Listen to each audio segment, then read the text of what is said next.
A gente estava repercutindo a notícia de que 2 reféns israelenses foram mortos, segundo o vídeo divulgado pelo grupo terrorista Hamas. O grupo fez o anúncio por um vídeo em que uma refém anuncia a morte de outros 2 reféns com quem ela estava aprisionada. Segundo as informações do grupo terrorista Hamas, os 2 reféns foram mortos por ataques do próprio Estado de Defesa de Israel. E aí, a gente tem uma notícia aqui, uma fala do Yoav Gallant, que é o ministro de Defesa de Israel e, portanto, alguém muito próximo às estratégias militares de Israel no combate ao grupo terrorista. Ele tinha dito de que a pressão militar iria garantir a libertação dos reféns. A gente não tem informação se essa fala dele foi antes ou depois de saberem da morte dos reféns. Acácio Miranda, quero te ouvir. Como é que fica a situação agora de Israel? Porque a morte desses reféns certamente vai repercutir na opinião popular do povo israelense a respeito das estratégias que estão sendo tomadas pelo governo em relação ao conflito. Acácio Miranda.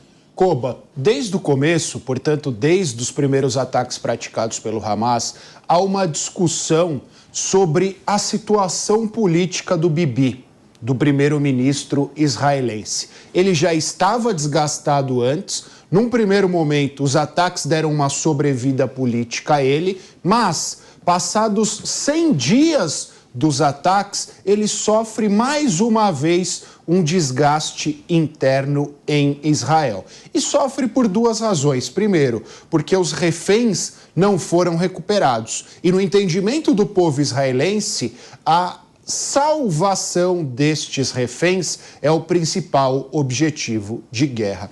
Em segundo lugar, a postura adotada pelo Bibi faz com que alguns israelenses se sintam desprestigiados, se sintam expostos internacionalmente. Nós falávamos aqui sobre essa denúncia. É importante nós lembrarmos alguns aspectos. Primeiro, a denúncia que fez a África do Sul perante a Corte Internacional de Justiça tem como objetivo o julgamento do Estado de Israel.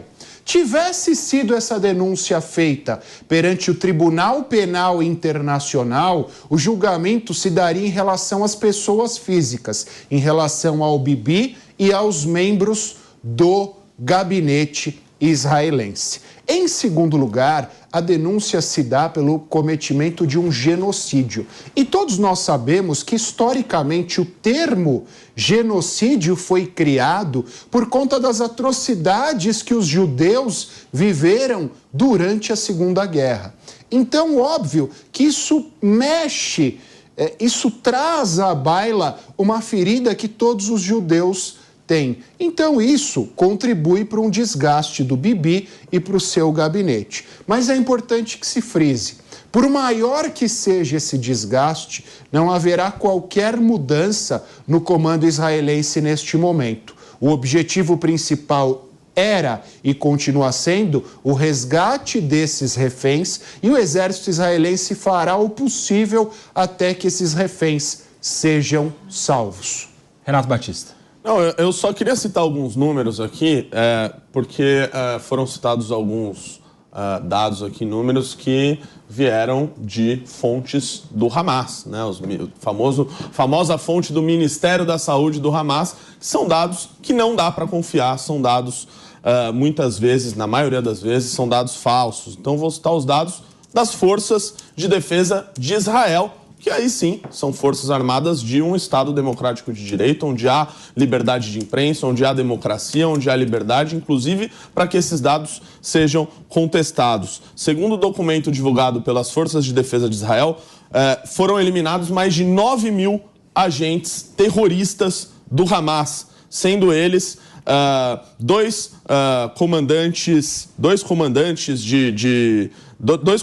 19 comandantes de batalhão, mais de 50 comandantes de companhia e foram visadas cerca de 30 mil alvos na faixa de Gaza, incluindo mais de 3.400 descobertos durante as operações. E como o Koba disse, foram disparados para o Estado de Israel 9 mil foguetes vindos de Gaza, 2 mil foguetes vindos do Líbano e cerca de 30 foguetes vindos da Síria. Então, isso mostra, obviamente, como o Estado de Israel é uma vítima nesse caso, que é atacado por grupos terroristas e que, nessa questão de Gaza, está se autodefendendo. Kobayashi. Quer complementar, Cássio, esses dados trazidos pelo Renato? Não, eu acho que o Renato tem razão, obviamente, ao ponderar esses dados. Obviamente, e nós dissemos aqui, vale reiterar, o que há hoje é uma guerra de narrativas.